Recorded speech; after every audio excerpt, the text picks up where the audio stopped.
दोस्तों, हर महीने की पहली तारीख की तरह इस बार भी 1 जून 2026 से हमारे देश में 10 बड़े बदलाव, नए नियम लागू होने जा रहे हैं, जिनका सीधा असर आम आदमी की जेब पर पड़ने वाला है। पीएफ अकाउंट से लेकर यूपीआई, एटीएम तक 1 जून से आखिर क्या क्या नियम बदलने वाले हैं, एक एक करके सभी नए नियमों की विस्तार से जानकारी देखते हैं। क्योंकि LPG gas cylinder, petrol, diesel समेत 1 जून से 10 बड़े नियम बदलने जा रहे हैं। तो चलिए सबसे पहला अपडेट देखिए आप। 1 जून से पेट्रोल, डीजल और एटीएफ यानी जो हवाई ईंधन होता है, हवाई फ्यूल, उसके निर्यात पर नया शुल्क लगेगा। वित्त मंत्रालय की तरफ से आज लेटेस्ट नोटिफिकेशन जारी किया गया है, जो कि 1 जून 2026 से प्रभावी लागू होंगे। बात कुछ यूं है कि अभी जो आपको पता होगा, अमेरिका, ईरान, इजराइल के बीच जंग चल रही, इस वजह से क्रूड ऑयल महंगा हो रहा है और हमारे देश में भी पिछले कुछ दिनों से पेट्रोल, डीजल के दाम बढ़े हैं, राइट। तो इन्हीं बढ़ती कीमतों को नियंत्रित करने के लिए अब सरकार ने बड़ा फैसला लिया है। पेट्रोल, डीजल और एटीएफ पर निर्यात शुल्क को घटा दिया है। जी हाँ, पेट्रोल पर 1.5 रुपए प्रति लीटर, जबकि डीजल पर 3 रुपए प्रति लीटर टैक्स में कटौती करने का ऐलान किया है सरकार ने, जो कि 1 जून 2026 से लागू होगा। निर्यात शुल्क यानी एक्सपोर्ट ड्यूटी में कट किया है ये केंद्र सरकार की तरफ से। तो वैसे आम आदमी के लिए इसका कोई खास फर्क नहीं पड़ने वाला है, क्योंकि इस कटौती का घरेलू स्तर पर कोई प्रभाव नहीं पड़ेगा, क्योंकि सरकार ने घरेलू स्तर पर जो इंडिया लेवल पर टैक्स में कोई बदलाव नहीं किया है। ये तो एक्सपोर्ट ड्यूटी से संबंधित फैसला है। एक्सपोर्ट ड्यूटी में कटौती करने का फैसला सरकार ने ऐसे समय में लिया जब इंटरनेशनल मार्केट में कच्चे तेल की कीमतों में थोड़ी सी नरमी देखने को मिल रही है। तो पेट्रोल, डीजल, एटीएफ पर एक्सपोर्ट ड्यूटी घटा दिए, तो इससे जो कारोबारी व्यापारी हैं उन पर जरूर थोड़ा बहुत असर पड़ेगा। जो ऑयल इंपोर्ट एक्सपोर्ट वगैरह का कार्य करते हैं उन पर, देश के भीतर ईंधन खरीदने वालों पर इसका कोई असर नहीं होगा ना। चलिए दोस्तों, अगला नया नियम देखिए। एलपीजी गैस सिलेंडर वालों के लिए भी सरकार ने एक नया आदेश जारी किया। 1 जून से एक घर एक कनेक्शन नियम लागू होने जा रहा है। जी हाँ, यानी अगर आपके घर में एक से ज्यादा एलपीजी गैस कनेक्शन है तो अतिरिक्त गैस सिलेंडर को तुरंत आपको सरेंडर करना पड़ेगा। अब एक घर में सिर्फ एक ही एलपीजी कनेक्शन रखा जा सकेगा। केंद्र सरकार 1 जून से ही देश भर में 1 होम 1 एलपीजी कनेक्शन यानी एक घर एक एलपीजी कनेक्शन नियम लागू करने का फैसला किया है और सभी एलपीजी उपभोक्ताओं को निर्देश दिया कि एक से ज्यादा एलपीजी गैस सिलेंडर है तो तुरंत सरेंडर कर दें। ये देख सकते हैं सरकार द्वारा जारी ऑफिशियल गाइडलाइंस भी, यूर एक्स्ट्रा एलपीजी कनेक्शन। हालांकि इस नियम से जुड़े कुछ मुख्य बिंदु भी आप देख सकते हैं स्क्रीन पर। अब हमारे देश में एक परिवार जिसमें पति पत्नी, विवाहित बच्चे और आश्रित माता पिता भी आ गए, उन समेत एक ही रसोई के साथ केवल एक एलपीजी कनेक्शन ही वैध होगा। अतिरिक्त कनेक्शन रखने पर आपकी गैस सप्लाई बंद की जा सकती है और सप्लाई तभी बहाल होगी जब सभी अतिरिक्त कनेक्शन सिलेंडर आप सरेंडर कर दोगे। ऐसा अगर अतिरिक्त कनेक्शन सरेंडर करने के बाद सिर्फ एक कनेक्शन बचता है तो उसे डबल बोतल कनेक्शन यानी डीबीसी में बदला जा सकता है। और जो पीएनजी कनेक्शन वाले उपभोक्ता, अगर आपके घर में पाइपलाइन के जरिए गैस सप्लाई आ रही है तब तो आपको एलपीजी कनेक्शन तुरंत ही सरेंडर करना होगा। ये सरकार की तरफ से मुख्य नियम और निर्देश जारी किए हैं। पीएनजी कनेक्शन लेने वालों को 30 दिनों के अंदर अंदर अपना एलपीजी कनेक्शन सरेंडर करना होगा। अब सरकार ने ये फैसला क्यों लिया? क्योंकि अभी एलपीजी का संकट चल रहा, क्राइसिस चल रहा, तो इस मौके में जरूरतमंद परिवारों को नया एलपीजी कनेक्शन उपलब्ध कराया जा सके और सब्सिडी वाले सिलेंडरों का दुरुपयोग रोकना, ब्लैक मार्केटिंग रोकना वगैरह वगैरह। तो सिंपल बात यह है कि अब एक घर में केवल एक ही रसोई गैस कनेक्शन वैध होगा एक राशन कार्ड पर। अगर आप अपने माता पिता से, भाई भाभी से अलग रहते हैं, अलग आपका राशन कार्ड बना हुआ है, आपका घर अलग है, अलग किचन रसोई है, तब तो आप अलग एक्स्ट्रा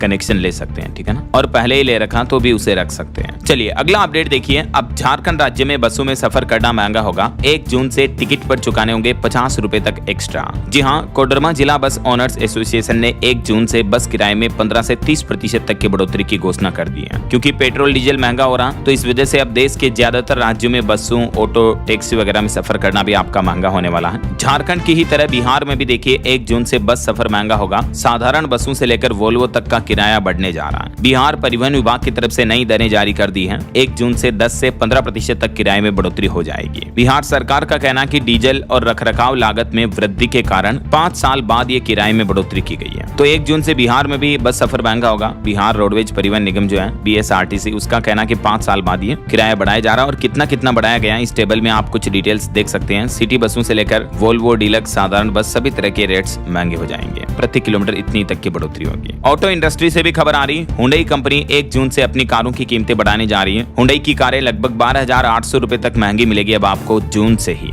कंपनी का कहना है कि इनपुट कॉस्ट बढ़ने के चलते ये फैसला लिया है, क्योंकि रॉ मटेरियल वगैरह महंगा हो रहा है युद्ध के हालातों के बीच, इसीलिए कई कंपनियां अपनी कीमतें दामें बढ़ाने जा रही हैं। बाकी और भी महंगाई से जुड़े अपडेट्स मैंने आपको लेगा खेत बचाओ अभियान। केंद्रीय कृषि मंत्रालय की तरफ से ये अभियान शुरू किया जा रहा है। संतुलित उर्वरक उपयोग पर विशेष जोर रहेगा। इस अभियान को लेकर केंद्रीय कृषि मंत्री ने उच्च स्तरीय बैठक में रणनीति बनाई। सरकार का कहना है कि संतुलित उर्वरक उपयोग बनेगा अभियान का केंद्र। मौसम और क्षेत्र के अनुसार किसानों को कृषि सलाह भी मिलेगी और ये अभियान हर एक गांव तक, पंचायत स्तर तक पहुंचाया जाएगा। जन प्रतिनिधियों की भागीदारी पर जोर दिया जाएगा। 1600 से ज्यादा टीमें काम करेगी और खेती बाड़ी से जुड़ी योजनाओं का लाभ भी किसानों तक पहुंचाया जाएगा। ऑल ओवर इस अभियान का मुख्य उद्देश्य है खेत, मिट्टी और किसानों को बचाने का संकल्प, क्योंकि इस साल मानसून भी बिगड़ सकता है एल नीनो की वजह से। यही वजह है कि केंद्रीय कृषि मंत्रालय की तरफ से बारिश का सीजन शुरू होने से पहले ये महीने भर तक अभियान चलाया जाएगा, जिसमें किसान भाई लोगों को ढेर सारी चीजें सिखाई जाएगी। ऐसा चलिए, रेल यात्रियों के लिए बड़ा अपडेट आ रहा। गुड न्यूज है, 1 जून से नए नंबरों के साथ नियमित चलेगी कई स्पेशल ट्रेनें, जैसे सीकर, जयपुर, भिवानी, रेवाड़ी, रिंगस वगैरह। राजस्थान, हरियाणा रूट पर चलने वाली कई सारी ट्रेनों के समय और ठहराव में भी बदलाव होने जा रहा। तो आप भी रेल यात्रा करने से पहले इंडियन रेलवे के ऑफिशियल पोर्टल पर जरूर जानकारी चेक करके निकलें। वहीं रेलवे ने एक और बड़ा फैसला लिया है। 1 जून से छोटी होगी ट्रेनों की वेटिंग लिस्ट भी है। एसी और स्लीपर कोच में भीड़ पर लगाम लगाने के लिए रेलवे 1 जून से वेटिंग लिस्ट को सीमित रखेगा,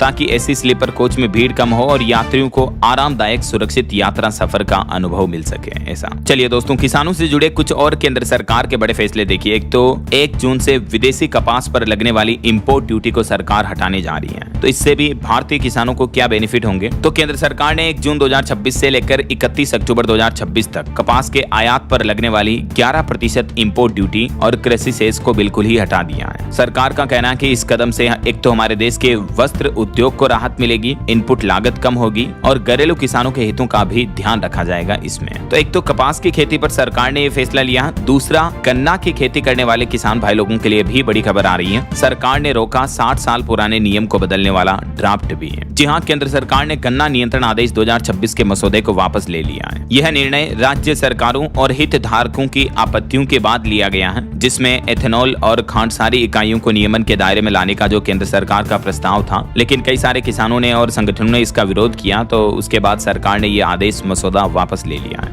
वरना केंद्र सरकार 60 साल पुराने आदेश को बदलने की तैयारी कर रही थी, लेकिन अभी पुराना सिस्टम ही वापस लागू रहेगा। देख सकते हैं आप इस बारे में ज्यादा डिटेल्स भी हैं। चलिए अगला अपडेट देखिए। सोलर पैनल लगवाने वालों के लिए भी 1 जून से नया नियम लागू होने जा रहा, जिसका असर सोलर पैनल की कीमत और इंस्टॉलेशन के प्रोसेस पर पड़ सकता है। नए नियमों के तहत कुछ सोलर पैनल महंगे हो सकते हैं और सब्सिडी व नेट मीटरिंग के लिए ज्यादा कंप्लायंस पूरे करने होंगे। इन नियमों को भी लागू करने के पीछे सरकार का उद्देश्य है हमारे देश में लोकल सोलर मैन्युफैक्चरिंग को बढ़ावा देना और जो चाइनीज सोलर प्लेट्स आती हैं उन पर निर्भरता कम करना है। ऐसा तो अब देखिए नया नियम क्या है। ALM यानी अप्रूव्ड लिस्ट ऑफ मॉडल्स, इस नियम को सरकार ने नाम दिया है, जिसका मुख्य उद्देश्य है एक तो हमारे देश की मेड इन इंडिया सोलर प्लेटों की मैन्युफैक्चरिंग क्वालिटी को सुनिश्चित करने के लिए नियम लागू किया जा रहा। तो इससे चाइनीज सोलर प्लेट्स का डिस्ट्रीब्यूशन हमारे देश में कम होगा। तो जाहिर सी बात है थोड़ी बहुत सोलर प्लेट्स वगैरह महंगी जरूर पड़ेगी। 1 जून से आपको घर पर सोलर इंस्टॉलेशन लगवाना महंगा पड़ेगा। लगभग 1 किलोवाट पर 3000 रुपए तक आपको एक्स्ट्रा चार्जेस देने होंगे। अगर आप 2 किलोवाट कनेक्शन लगाते हो तो 6 और 3 किलोवाट लगाने पर 9000 रुपए तक का आपका अतिरिक्त खर्च आएगा। अच्छा, और इस नियम को लेकर कई लोगों के मन में ये सवाल है कि क्या फिर सब्सिडी बंद हो जाएगी? तो ऐसा नहीं है। जो PM सूर्यघर योजना के तहत अभी भी सब्सिडी मिलती है 78,000 रुपए तक की, वो जारी रहेगी। केंद्र सरकार ने ये कह दिया है। लेकिन इसमें ग्राहकों को क्या करना होगा? कुछ नहीं, बस कुछ कंप्लायंस ज्यादा फॉलो करने होंगे, जैसे डॉक्यूमेंटेशन वगैरह आपको ज्यादा देना पड़ेगा सब्सिडी का फायदा लेने के लिए। ऐसा चलिए अगला अपडेट देखिए। CBSE का पोस्ट रिजल्ट एक्टिविटी पोर्टल भी 1 जून 2026 से सक्रिय हो जाएगा। स्टूडेंट छात्र छात्राओं के लिए बड़ा अपडेट है। आप किसी भी तरह की हेल्प के लिए इन नंबर पर संपर्क कर सकते हैं। इसके अलावा CBSE 12वीं के छात्र भी 1 जून से वापस री इवेल्युएशन करा पाएंगे, क्योंकि पहले कुछ दिक्कतें आ रही थी आंसर शीट ब्लर की और ऑनलाइन वेबसाइट क्रैश होने की। तो इसके बाद CBSE ने बड़ा फैसला लिया है। अभी तक 4 लाख स्टूडेंट्स ने अप्लाई किया था, लेकिन 1 जून से वापस री इवेल्युएशन के लिए आप अप्लाई कर पाएंगे। ऐसा और अपडेट आ रहा है कि भारत और ओमान के बीच CEPA समझौते से भी 1 जून से हमारे देश में व्यापारियों के लिए निर्यात के नए अवसर खुलेंगे।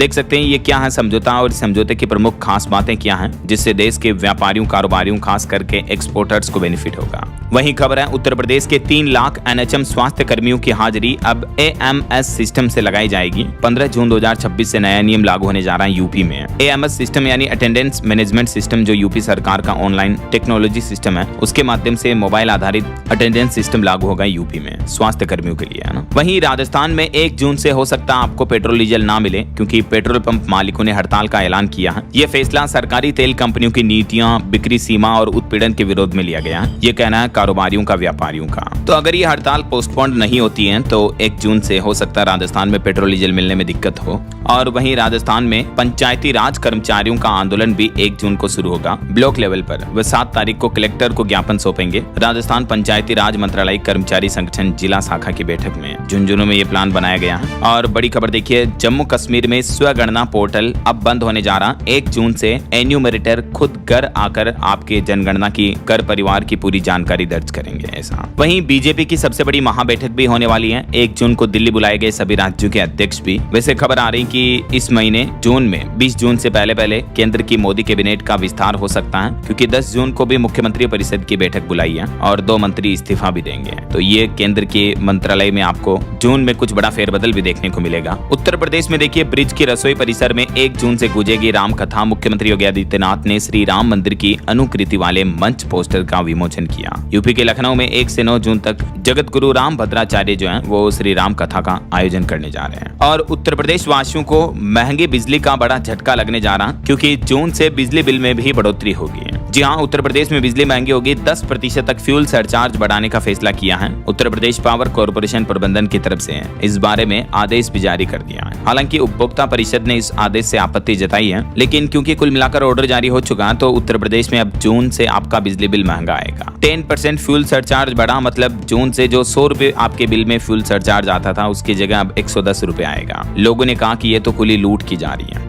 ये देख सकते हैं आप, यूपी पावर कॉर्पोरेशन लिमिटेड की तरफ से इस बारे में नोटिस भी जारी किया गया। और पश्चिम बंगाल सरकार का नया प्लान देखिए, 3 जून से महिलाओं के खातों में आने लगेगी अन्नपूर्णा योजना की पहली किस्त। इस योजना के तहत बंगाल की शुभेंदु सरकार महिलाओं को हर महीने 3-3 हजार रुपए की सहायता राशि देगी। तो बंगाल में बीजेपी सरकार बनने के बाद अब वादे के मुताबिक 1-2 महीने में ही ये योजना शुरू होने जा रही है। वहीं यूपी नोएडा में स्वच्छता सर्वेक्षण को बड़ा झटका लगा। कर्मचारियों ने 1 जून से यहाँ भी हड़ताल का ऐलान किया है। और बिहार में भी देखिए, पटना समेत कई जिलों में पीएनजी कनेक्शन वालों के लिए खुशखबरी है। जून तक 500 रुपए तक की गैस मुफ्त मिलेगी। गेल इंडिया की तरफ से ऑफर दिया जा रहा है। और मध्य प्रदेश में शिक्षकों को सिर्फ 7 दिन की राहत मिली। अब 16 जून से खुलेंगे स्कूल। गर्मी को देखते हुए शिक्षकों का अवकाश बढ़ाया गया, लेकिन 7 दिन ही बढ़ा। और वहीं दोस्तों, जून के पहले सप्ताह में ही भारत और अमेरिका के बीच व्यापार समझौते को लेकर भी वार्तालाप होने वाली है क्योंकि 1 से 4 जून तक भारत दौरे पर आएगा अमेरिकी प्रतिनिधिमंडल। इस दरमियान द्विपक्षीय व्यापार समझौते पर वार्तालाप यानी बातचीत होगी। जून की शुरुआत में ही अमेरिका के कई बड़े उच्च अधिकारी भारत दौरे पर आएंगे। अंतरिम व्यापार समझौते को अंतिम रूप देने पर फोकस रहेगा। वहीं रिलायंस की 49वीं एजीएम मीटिंग जून महीने में 19 तारीख को होगी। कुछ और अपडेट देखिए, एक तो गिग वर्कर्स के लिए केंद्र सरकार सोशल सिक्योरिटी स्कीम्स लेकर आ रही, जिसके तहत 22 जून तक ई श्रम पोर्टल पर रजिस्ट्रेशन करवाना जरूरी है। अब गिग वर्कर्स और प्लेटफॉर्म वर्कर्स को सामाजिक सुरक्षा मिलेगी। स्विगी, जोमेटो जैसी कंपनियों के लिए सरकार ने 22 जून तक की डेडलाइन तय की है। ई श्रम पोर्टल से जुड़ते ही 1 करोड़ गिग वर्कर्स को बड़े फायदे भी मिलेंगे। इस स्कीम में गिग वर्कर्स जैसे ये जोमेटो, स्विगी के डिलीवरी बॉय वगैरह हो गए, ओला उबर के कैब ड्राइवर्स हो गए, तो इनको और क्या क्या फायदे मिलेंगे देख सकते हैं आप कुछ की पॉइंट्स स्क्रीन पर। दुर्घटना बीमा, एक्सीडेंटल इंश्योरेंस मिलेगा, हेल्थ कवर और मैटरनिटी सपोर्ट, बुढ़ापे की सुरक्षा और अन्य मदद जैसे उनके बच्चों की पढ़ाई के लिए एजुकेशन लोन, अंतिम संस्कार का खर्च वगैरह वगैरह। तो सरकार देश भर के सभी गिग वर्कर्स, गिग कम्युनिटी के लिए ये नया इंतजाम कर रही है। जून महीने से इसका फायदा मिलना शुरू हो जाएगा रजिस्ट्रेशन के साथ ही, है ना। चलिए अगला अपडेट देखिए, हरियाणा में आंगनबाड़ी कर्मचारियों को बड़ी राहत मिली। जून के पहले सप्ताह में वेतन मिल जाएगा। उनकी कई मांगों को लेकर चर्चा भी हुई सरकार के बीच। और वहीं दिल्ली सरकार ने नीट का री एग्जाम देने वाले अभ्यर्थियों के लिए बड़ा ऐलान किया है। एडमिट कार्ड दिखाकर आप मुफ्त बस में सफर कर पाएंगे। 21 जून को नीट उम्मीदवारों को बस में फ्री सफर की सुविधा मिलेगी राजधानी दिल्ली में। और खबर है दोस्तों, राजस्थान में 9 जगहों पर विकसित होंगे world class park. Private developers को मौका होगा। रीको ने इसके लिए आवेदन मांगे हैं। 1 जून से शुरू होगी प्रक्रिया। और बड़ा अपडेट देखिए, फैक्ट्रियों के प्रदूषण की अब हेडक्वार्टर से लाइव निगरानी होगी। हरियाणा में पोल्यूशन पर कंट्रोल लगाने के लिए सरकार ये बड़ा फैसला लिया है। 1 जून से ऑनलाइन मॉनिटरिंग शुरू करेगा HSPCB, यानी हरियाणा राज्य प्रदूषण नियंत्रण बोर्ड। राज्य की सभी फैक्ट्रियों के द्वारा कितना पोल्यूशन फैलाया जा रहा, इसका देखरेख निगरानी रखी जाएगी। ऐसा हिमाचल प्रदेश में जून के महीने में 16 जून से शुरू होगी जनगणना। जनता से पूछे जाएंगे 33 सवाल। 1 जून से ऑनलाइन स्वगणना पोर्टल भी ओपन होने जा रहा है। वैसे हिमाचल में 1 जून से फ्री बस यात्रा की स्कीम भी बंद हो जाएगी। हिम कार्ड बनाने की कल लास्ट डेट थी, वो खत्म हो चुकी है। अब तक 12,000 स्टूडेंट्स ने ही बनाए जिनको ये फायदा मिलेगा। बाकी स्टूडेंट्स के लिए मुफ्त बस यात्रा की सुविधा अब नहीं मिलेगी। ऐसा और बुजुर्गों के लिए तीर्थ यात्रा करने का मौका है। 6 जून तक रजिस्ट्रेशन कर सकते हैं। 8 जून को सोमनाथ के लिए रवाना होगी स्पेशल ट्रेन। हरियाणा सरकार की तरफ से ये बुजुर्ग तीर्थ यात्रा के नाम से नई योजना निकाली गई है। इस ऑनलाइन पोर्टल के माध्यम से बुजुर्ग जो है पंजीकरण करा सकते हैं अपना। अच्छा, इसके अलावा UPI से जुड़ा भी एक और नया नियम लागू होने जा रहा है 1 जून से। अब आप जिस किसी को भी पैसे UPI से ट्रांसफर करोगे तो उनका असली बैंक रजिस्टर्ड नाम जो है वो आपको स्क्रीन पर दिखाई देगा। QR कोड स्कैन करते ही या मोबाइल नंबर डालते ही या UPI ID डालते ही आपको व्यक्ति की ओरिजिनल बैंक खाता की डिटेल मिल जाएगी। ऐसा फ्रॉड वगैरह पर लगाम लगाने के लिए UPI से जुड़ा ये नियम बदलने जा रहा है। इसके अलावा जून से ही ATM कैश निकालना महंगा हो सकता है, क्योंकि कई सारे बैंक जो हैं अपने फ्री ट्रांजैक्शन लिमिट में भी बदलाव करने का प्लान कर रहे हैं। और हर महीने की पहली तारीख को आपको पता होगा LPG गैस, CNG PNG वगैरह के दाम तय होते हैं। तो इस बार भी 1 जून को देखते हैं क्या कुछ बदलाव देखने को मिलता है। जो भी चेंजेस होंगे, घरेलू LPG गैस सिलेंडर या कॉमर्शियल सिलेंडर में रेटें बढ़ती हैं घटती हैं, जो भी अपडेट आएगा मैं आपको बता दूंगा इसी चैनल DLS न्यूज के माध्यम से। वैसे कम होने का तो संभावना कम ही दिख रही है, लेकिन बढ़ सकती है और रेटें। और PF खाते से जुड़ा भी नया नियम लागू होगा। माना जा रहा है कि इस महीने जून में UPI के जरिए पैसे निकालने की सुविधा आपको PF से मिल सकती है, क्योंकि EPFO की तरफ से काफी टाइम से इस टेक्नोलॉजी पर काम किया जा रहा है। और जून में कई सारी ट्रेनें भी रद्द रहेगी। लगभग 77 ट्रेनें रद्द रहेगी। कईयों का रूट डाइवर्ट रहेगा। इससे महाराष्ट्र, पश्चिम बंगाल और गुजरात के यात्रियों पर सीधा असर पड़ेगा। अच्छा, बैंकिंग सेक्टर से भी बड़ा अपडेट आ रहा। 1 जून से HDFC बैंक के नियम भी बदलने जा रहे हैं। बैंक की वेबसाइट पर मौजूद जानकारी के मुताबिक पहली तारीख से छोटे नोट और सिक्कों के कैश डिपॉजिट पर नई लिमिट लागू होगी और नए चार्जेस भी लागू होंगे। अभी तक जो 4%, 5% चार्ज का नियम था वो नियम बदलने जा रहा। ऐसे में अब नए चार्जेस क्या होंगे, इस बारे में डिटेल्स आप स्क्रीन पर देख सकते हैं। और पैन कार्ड से जुड़े भी कुछ नियम बदलने जा रहे हैं, इनकम टैक्स डिपार्टमेंट की तरफ से हैं। अब कई तरह के लेन देन में पैन कार्ड देना जरूरी नहीं होगा, जबकि हाई वैल्यू ट्रांजैक्शन पर नियम और सख्त कर दिए गए हैं। प्रॉपर्टी खरीद बिक्री में जो पैन लिमा पहले 10 लाख थी, अब 20 लाख कर दिया, यानी 20 लाख तक का जमीन, मकान, प्लॉट, प्रॉपर्टी वगैरह खरीदते हो तब आपको पैन कार्ड देना होगा, अदरवाइज नहीं देना पड़ेगा। ऐसा और भी पैन से जुड़े कुछ रूल्स आप देख सकते हैं स्क्रीन पर। ठीक है, तो ये कुछ महत्वपूर्ण नए नियम, बड़े बदलाव जो हैं 1 जून 2026 से लागू होने जा रहे हैं।